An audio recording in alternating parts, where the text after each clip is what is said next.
શુભેન્દુ અધિકારી બનશે પશ્ચિમ બંગાળના નવા મુખ્યમંત્રી. કોલકાતાથી આ ક્ષણના સૌથી મોટા સમાચાર સામે આવી રહ્યા છે. ભાજપ ધારાસભ્ય દળની બેઠકમાં શુભેન્દુ અધિકારીના નામ પર મોહર લગાવી દેવામાં આવી છે.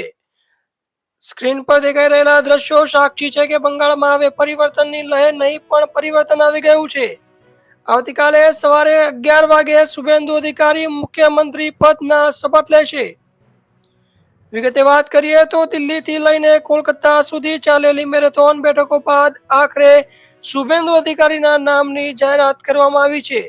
શુભેન્દુ અધિકારી જેઓ બંગાળમાં વિપક્ષનો મજબૂત ચહેરો રહ્યા છે, હવે તેઓ રાજ્યની કમાન સંભાળશે. અહેવાલો મુજબ રાજ્યપાલને પણ આ અંગેની જાણ કરી દેવામાં આવી છે. કાર્યકરોમાં ભારે ઉત્સાહ જોવા મળી રહ્યો છે. મીઠાઈઓ વેચાઈ રહી છે અને બંગાળના ખૂણે ખૂણે વિજયનો નાદ સંભળાવી રહ્યા છે.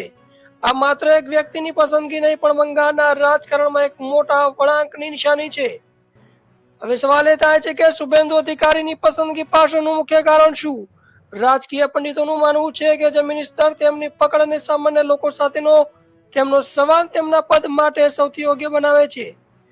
આવતીકાલ સવારે 11 વાગ્યાનો સમય બંગાળના ઇતિહાસમાં સુવર્ણ અક્ષરે લખાશે. શપથ ગ્રહણ સમારોહની તૈયારીઓ જોરશોરથી ચાલી રહી છે. રાજભવનની આસપાસ સુરક્ષા સઘન કરી દેવામાં આવી છે. સૂત્રોના જણાવ્યા અનુસાર આ સમારોહમાં કેન્દ્રીય નેતૃત્વના મોટા ચહેરાઓ પણ હાજર રહી શકે છે. દ્રશ્યોમાં આપણે જોઈ શકીએ છીએ કે કેવી રીતે શુભેન્દુ અધિકારીને અભિનંદન આપવામાં આવી રહ્યું છે. સોશિયલ મીડિયામાં પણ નવા મુખ્યમંત્રી હેશટેગ ટ્રેન્ડ કરી રહ્યું છે. વિપક્ષની સાવણીમાં અત્યારે મૌન છે, જ્યારે વિજેતા પક્ષમાં ઉત્સવ જેવો માહોલ છે.